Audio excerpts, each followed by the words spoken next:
Change is all around us, and you either adjust and evolve or you run the risk of being left behind. But let's have ourselves a pocket sized pep talk because if you want a first row seat to change, pull up a chair and take a look at the media business. My guest today has been driving his team at A&E through incredible disruption and evolution, and he's here to tell you how he does it. A Pocket Sized Pep Talk, the podcast that can help energize your business and your life with a quick, inspiring message. Now, here's your host, Rob Jolles. Today's guest, Steve McDonald, is president of the Global Content Licensing International A&E Media Group. In this role, Steve oversees the company's global library content, licensing initiatives, as well as the company's international activities, which include owned and operated A&E entities and brand channels in Korea, Japan, and Singapore. Prior to A&E, Steve was a 25-year veteran of Fox. And if you've ever enjoyed off-net airings of Family Guy, Modern Family, 24, X-Files, The Simpsons, to name a few, and another 50, which we're not even going to mention right now, you have Steve and his team to thank. Happy to have you with us, and welcome to the show, Steve. Nice to be with you, Rob. Thanks for the invite. You bet. Well, it's a pleasure having you here. So let's dive in. And I've had the pleasure of not just meeting you, but working with you and your team, and it's a diverse team. So let's start here. How do you lead a team? And I've seen that team with so many different personalities and cultures in the same room. I love that question because it's really about the individuality that everybody's able to bring to the table. And, one of the things I think is great, and I've been a big fan of this, growing up and outside of Boston, is diversity in relationship to the diversity of ideas, the diversity of perspectives, the diversity of backgrounds and upbringing. And, I'm Italian, Scottish, and Irish predominantly. And when I think through those family experiences, they're very different. And, those experiences help shape each and every one of us that we have. And having people be able to bring those perspectives to broaden out divergent thinking, I think is really critical to any group, to any team, and the foundation of bringing up ideas and innovation. So we've always found it to be something, or I've always found it to be something incredibly valuable. Yeah. I coached a basketball team, many basketball teams. And I think when I got to be a better coach is when I decided that, I have to treat different players in different ways, as opposed to this is the way we coach. This is it. You will conform to me. Some were motivated by a kick in the tail, so to speak, and some were motivated by praise. And so is that what you're trying to do? Kind of assess and just figure out what the formula is for each individual? Yeah, look, I from a goal perspective, we always try to set our goals as a team that we can all drive toward, and we have a Northern Star.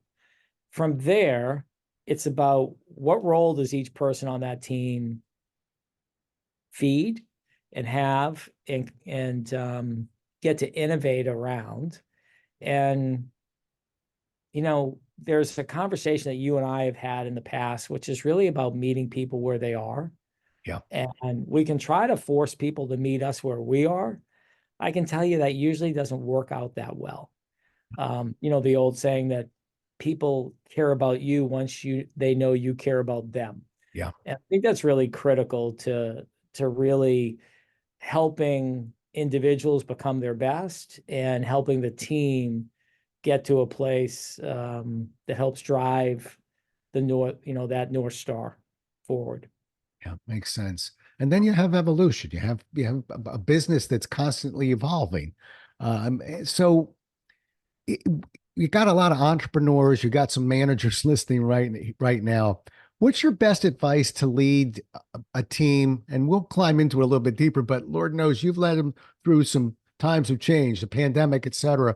Give us a couple of tips or ideas for other companies that are leading their teams through an ever-evolving landscape. So first and foremost, you have to embrace change. Change is omnipresent. from the day that from when you get up and you put your coat on and you walk out the door. Is it raining today? Is it snowing today? Is it 70 degrees? Is it 80? What is it? And we never really, we may not like going out in the rain, but we put a coat on and we adapt and we move on. And I think that from that standpoint, we have to always be able and be ready to adapt. One, two, we can't look at problems as being challenges. They're really opportunities. And as soon as we start to change the dynamic of the way that we think and how we embrace change, how we embrace a challenge, which is, opportunity, every great business is a business because it's figured out how to solve problems and how it's been able to provide a service that solves a problem. I think at its cleanest, simplest level. I hope that sales team remembers that too, because I know we've got, again, a lot of salespeople listening that recognize the fact that that's what they're doing. They're trying to, be good problem solvers. I loved where you just said embrace change. I think that is logical. I don't think it's always instinctive. And so that's one of the reasons why I'm glad to have you on the show is that we need to be reminded of that occasionally, because I think our instincts sometimes take us in different directions. And, the team's going to follow the leader. And, believe it or not, Steve, I was in a Boy Scout troop when I was 11 that had 120 guys in it. And we had a military leader and we were in different divisions and companies and patrols. And I learned about leadership in terms of rank has its privileges and rank has its responsibilities, and how we bring certain ideas up, not in front of the team, or how we handle it.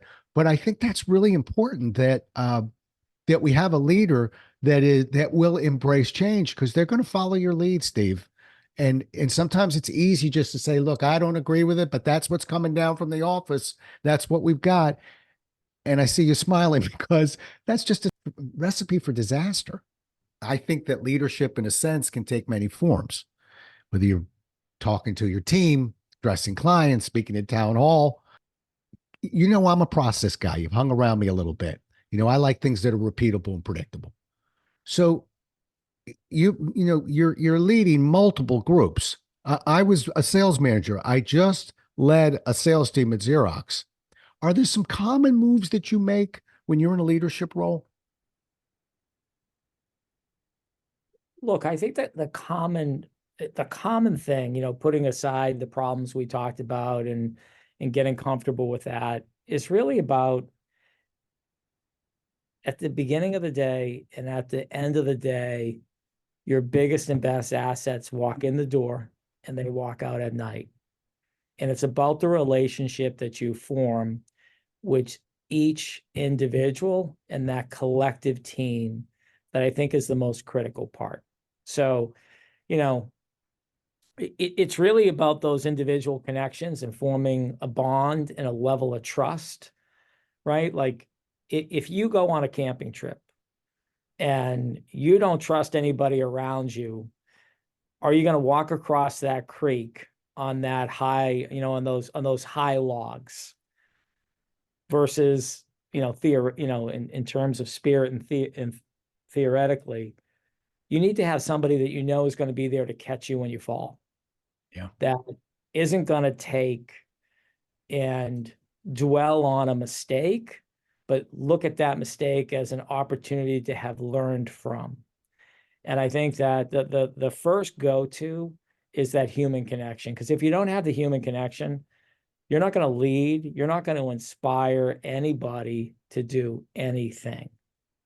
So you talk about a human connection, because I really want to pinpoint this a little bit. I actually think I can speak for days about selling. I think one of the toughest things in sales is trust, because I can't say, do these three things and now everybody trusts you. You kind of have to play the ball where it lies a little bit. You have to sort of read the room and read the individual. So just climb a little bit deeper in there. You get in, and of course you want everybody to trust you. How big is that team that you're managing? How many people? Roughly. We're somewhere at any given point between, something north of 150. Okay. Right? Yeah. Okay, that's a lot of personalities. Is is there a game plan? Do you have something that you do well? And maybe it's just bringing the people together on social functions. Maybe it's there's some moves that you make. Is there a go-to move for you when you go in and you're working with a group that's that diverse and that large? Well, we do the one time that we get most people together consistently is through our town halls. Now, we're challenged by time zones, so sometimes we have to record and then they make their way to Asia at a time in which, the clock lines up and people can partake. And our opportunities, we try to have 8 town halls a year now, where we set up different topics. We get feedback. A lot of times, oddly enough, we actually do surveys. What could we talk more about? What do people want to know? Where are we? And how can we get better in our level of communication? And so we're constantly calibrating that back and forth in terms of how we set them up to make sure that we're hitting all the various levels that people need to hear from around different parts of the world. So those surveys, real fast, are they anonymous? Yes, they are. And then people feel safe speaking their mind. Oh, 100%, totally Yep. anonymous. We don't, and by the way, we have a saying that we embrace, which is all voices need to be heard. So if you have something to share, if you have something you think is really important to you, to the group, ask your question, right? We really, we want everyone to feel that they have a voice and that we want to hear what they have to say and what their ideas are. I only worked with one company that actually followed that process, and that being Xerox. And I worked for a couple different corporations.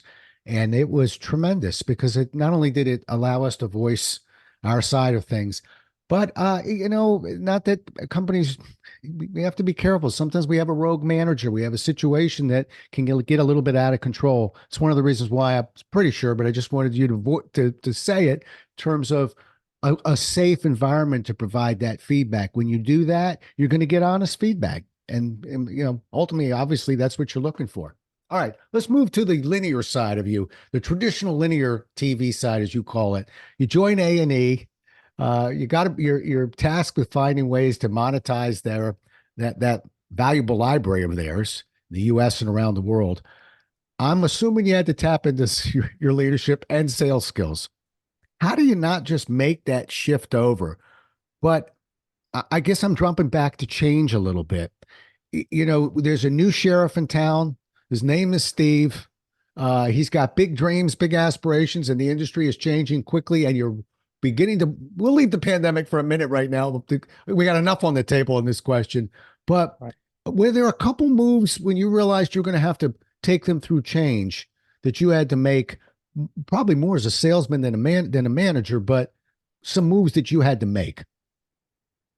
So the first thing that I did was understand what has been done and the people that were in those roles, what were they doing?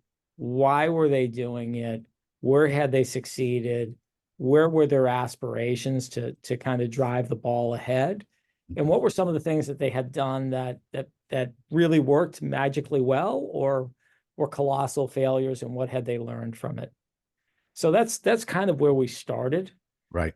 And that was really from that point, we were then able to kind of develop new paths forward, or ways that we could advance the business on a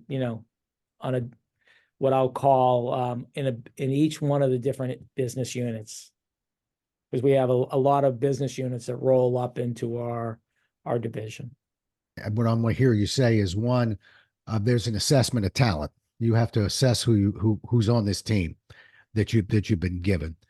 But how fast were you running those town halls once you took over?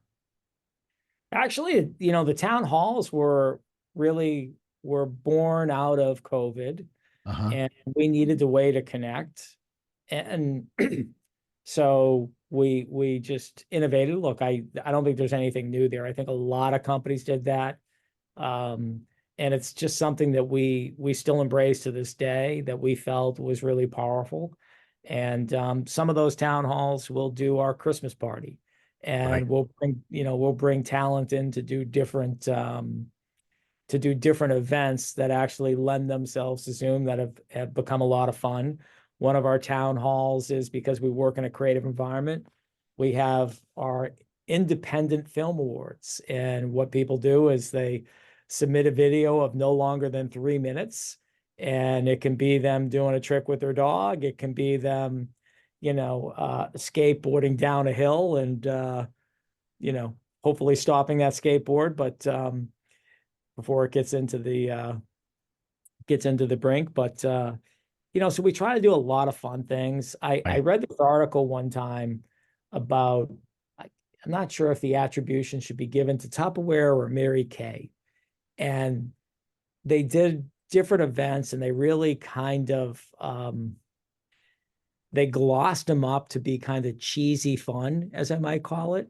So we try to do a couple of those events to get people to laugh and feel good about, um, where they are, the team that they have, and, just to connect on a human level. Not everything has to be serious, nor should everything be Right. incredibly serious all the time, right?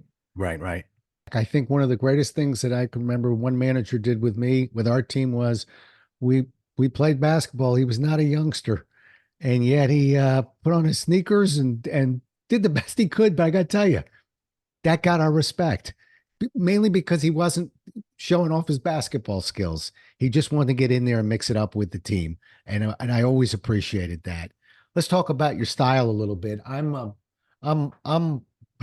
as a manager, and Steve, I don't know if we've ever talked about this. I'll tout myself as a salesman, as a sales trainer. You don't hear me bragging about my management skills a whole lot, but I did my job at Xerox. Uh, I would probably be called more of a social manager. I really want, and remember, I wish I could go back and talk to me. I really wanted that team to like me, and I wanted to be as social as possible. I I would revisit that a second time, but that was my style. What's your style as a leader? It's interesting. If you get to the real origin of leadership, right? And I know, Rob, you've got, I think, 3 children, Yep. 2 boys, Two girls and a boy, but you're doing great. I girls and a can't quote boy, your family at all. Keep going. and one is a comedian, I think, in Los Angeles, making a living, right? Okay. And Comedian. Yeah, you're there. Yeah. okay, How dare so you? What did you study up before you got on the podcast? I just try to remember things about That's people. very That's why I impressive. try to connect with them, right? Is through remembering things that are important to them, and in a way that we share things that are easy for us to connect on. Yeah. So a colleague of mine at Fox said to me one day, and this goes to your leadership question, the most important thing that you can do is raise a child that is ready, willing, and able to take on life. And if you fail that job, you failed the most important job. And I think leadership starts there. Hmm. It starts with, how do you interact with your family?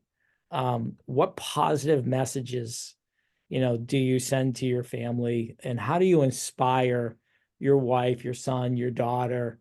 I think it starts there. You can't walk in the door at work and be an entirely different person and succeed. You have to be, at least for me, right? Like, I'm sure there are people that say, no, it's not true, I can do it differently. I guess for me, it's really about being an authentic human being. And my goal for myself has been, there's this guy, and I won't use his name because I don't want to get competitive. I don't want this to be competitive for people to leave this podcast and go listen to that podcast. But he's a leadership coach. He's a psychologically, professionally trained sports psychologist. And when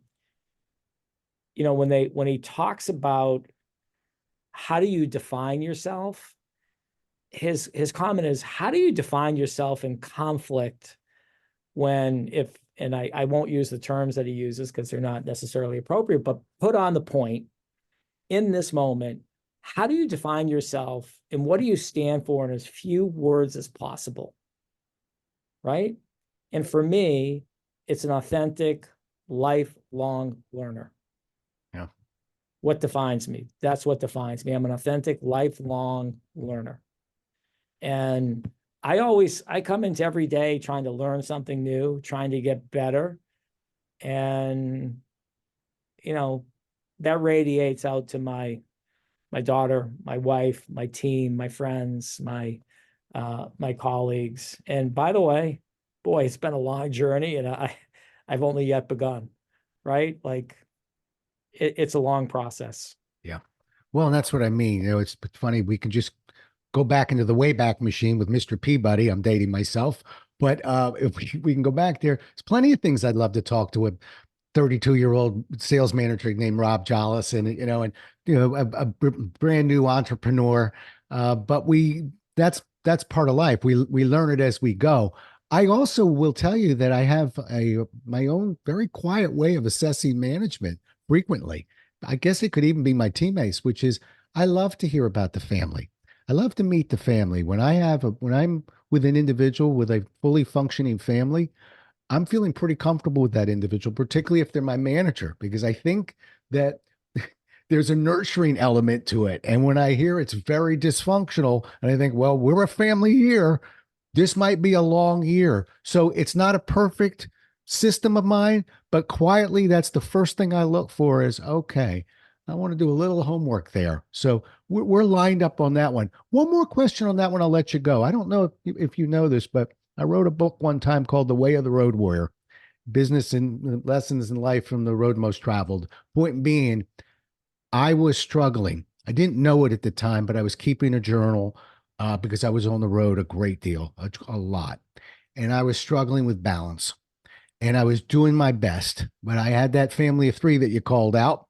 And I'm curious from your end, because I say balance. I don't say, well, the answer isn't, well, Steve, I'm going to not let you travel anymore.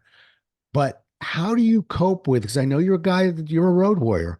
How do you cope with that balance between being a road warrior and being there at home as well? Look, it's hard. There's no question about it.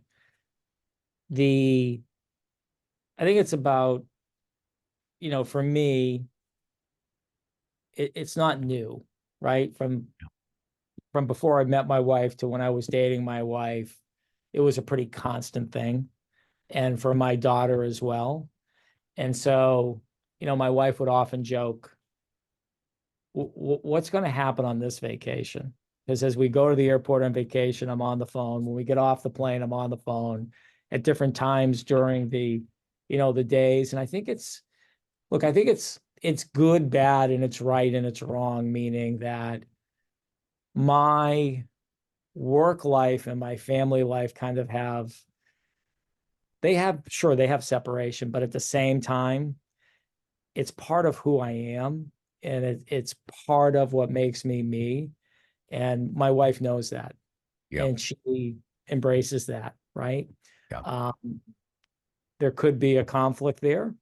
And my daughter knows that, and my daughter embraces that. So I think it's just, I try to create and make sure that I dispel any of the friction that may evolve. And it's about, making sure that you're at the big events, making sure that you're at the important times and that you schedule appropriately or you change things. Yeah. Like, I'm not going to miss my daughter's graduation. I'm not going to miss, that prom day. I'm going Right. backwards now, of course, right? Yeah.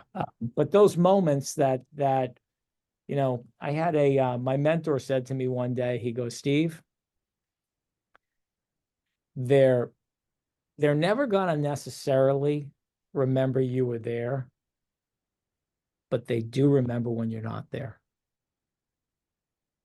Those are the things that stick out. When you're not there, they stick out. Yeah. Right? Well It's said. not Yeah. that you should look for a big impact when you are there. It's when you're not there that they stand out. Yeah, give me that mentor's number. I could use him. That's that's really it's so smart though, and I've never heard that said before. Steve, I'll tell you, I see I didn't have a mentor, so I'll give you one of my ideas that failed miserably. I actually found in a catalog one time in the height of my travel, and I was out sometimes. One year I was out, I counted by nights. I was out almost 270 nights out of the year. So that's a You got me way beat, Rob. yeah, that was a bad one. That was That's a lot of that was a bad one. Look, not you too, please now. But I found in a catalog it was a life-size arm, shoulder, leg in like a pajama top, okay? That you could sort of slide into the bed and just kind of lay out there where you would normally be if you were sort of turned the other way. I thought it was the greatest idea in the world. Needless to say, my wife was not real thrilled with that particular gift, but we're trying. We're trying. Last question. We'll start wrapping you up here, but and maybe we've nicked it a few times. Let's just get at it one more time here. I'm talking about COVID. I keep saying we'll get to COVID in a minute. You started right before COVID, so you talk about a whammy. You're coming in. You're trying to take this company through evolution and change while the world is changing around you at the same time. Talk to me about some process moves. I got the town hall. Were there some other things that you just that worked? Maybe some that worked, like some that didn't work, but other moves you made during that time? I would say, Rob, and I have to pause and think about a variety of different things. What we saw and what we were able to do is like every company, but we had some really and do have some really amazing talent.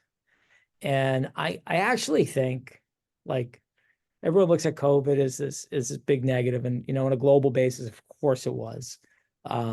Can't touch that.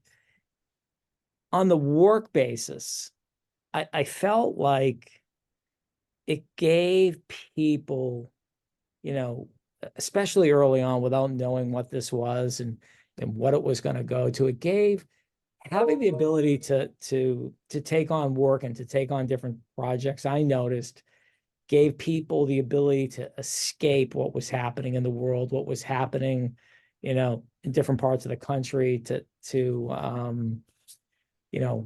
and put their mind to some degree, right, in a different place that they didn't have to then focus on it all the time.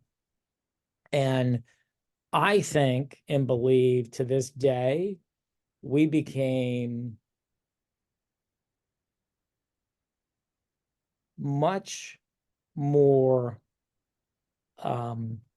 attuned to being able to have space and to have time to accelerate some of the changes that we were able to make in terms of adapting, right?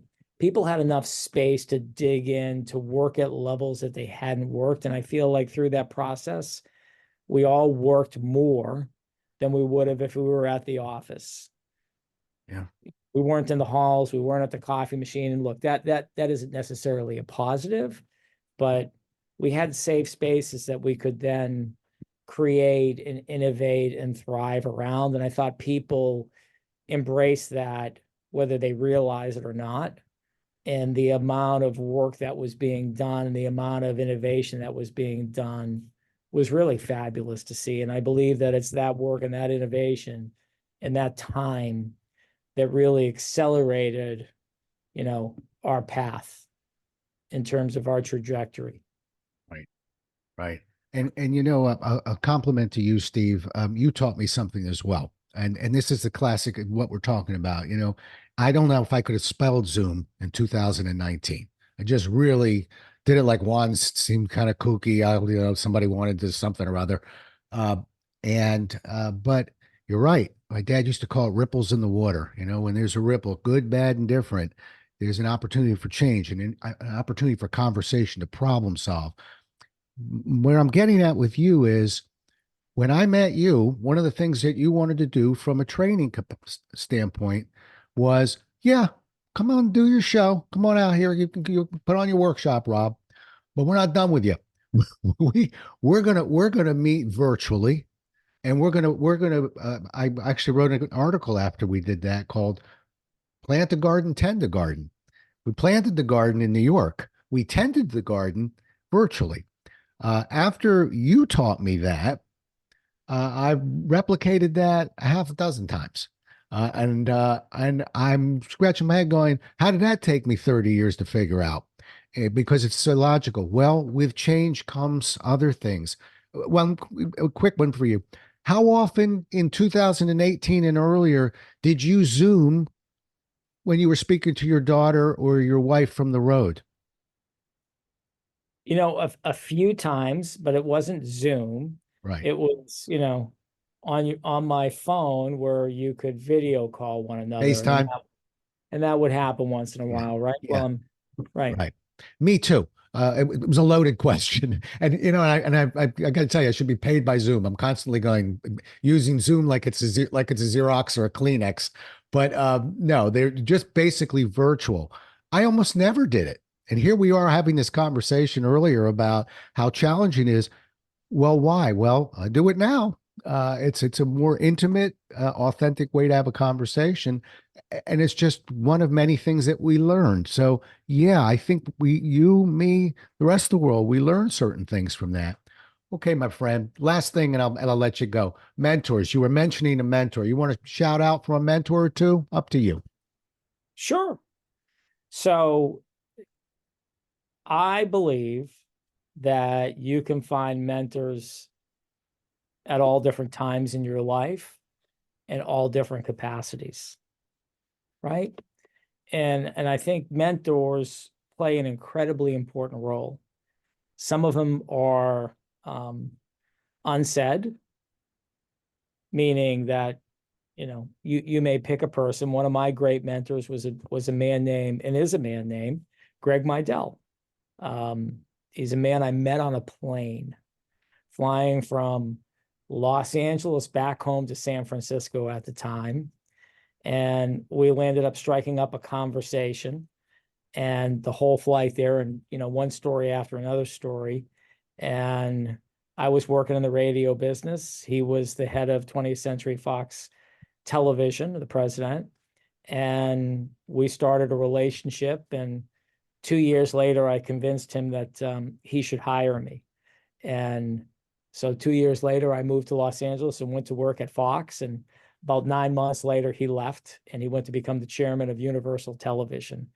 And I was very young at the time, and he's a young guy as well, but certainly a decade older than I was. And with everything that he was doing, we kind of lost touch with each other. And when we talked, it wasn't that often, but I always had wished that we had more time together and that I got to learn under his tutelage, because he's such a dynamic man. And then I want to say back in probably 2008, he came back into the company, oddly enough. And then by probably 2011, he became my boss again. Wow. So for me, it was like it was a dream come true. Yeah. And in my time with him, I think I learned more about leadership and people and inspiration. And it just an unbelievable man, a legend in the TV business, and a source of great inspiration for me. And often I'll ask, and I'm embarrassing myself now because we're great friends. He's like my big brother, and he doesn't know I'm saying any of this, of course. And if he hears it, he's gonna, hopefully he appreciates what I'm saying, and I'm not embarrassing him by any way. But I will often say, in a difficult situation, what would Greg do right now? What would he do? How can I channel the things that I saw, the things that I learned to help me in this situation? So I wouldn't be where I am today if it wasn't for Greg Meidel, and maybe he should be one of your next guests, because there's nobody better than Greg Meidel. I'm Yeah, chasing well, every day. I'm chasing him every day. I just want to grab onto, that coattail right. and get close to him. So All right. Well, you see, you got a network guy. He's teasing the next show, apparently. We'll take that offline. I'll grab that name from you. It sounds like a very interesting individual. I will tell you, I always like listening to stories like yours and sort of pulling a couple lessons out of them. And one of them is, I really believe that you don't have to be an extrovert or an introvert. Let's not worry about that. We all play different roles at different times. The fact that you engaged on that plane. How many times, Steve, I hear a story of somebody's life who's changed because they were in the Safeway supermarket line and they started talking to the person in front of them. They were at picking up prescriptions and they started talking. Odd locations. They just had conversations. Sometimes the instinct is look at the floor and say, I don't really have time for this guy. And yet those are the people we go, wow, what luck, what luck. Well, you got to engage to be able to tell a story like that.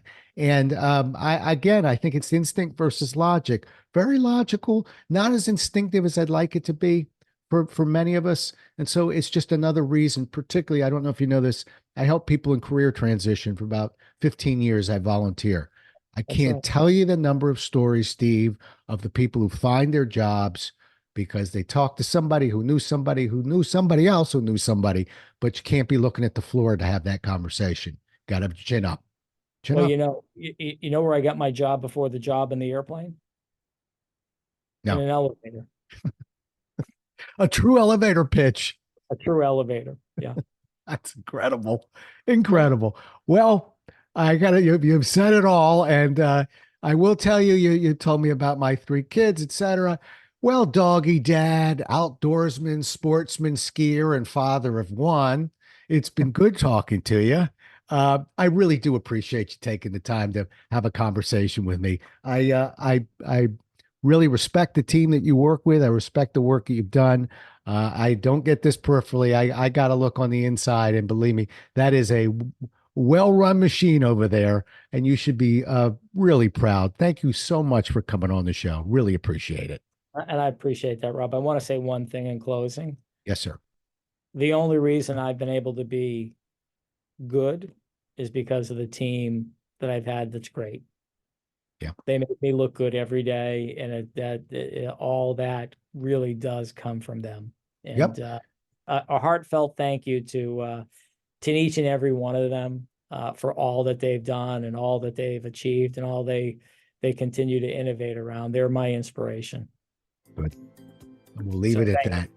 You bet. Thank you, Steve. Okay. Well, folks, we'll do it again as well as we can next time. Until then, stay safe. Thanks so much for listening. If you enjoyed today's show, please rate and recommend it on iTunes, Outcast, or wherever you get your podcasts. You can also get more information on this show and Rob at jollis.com.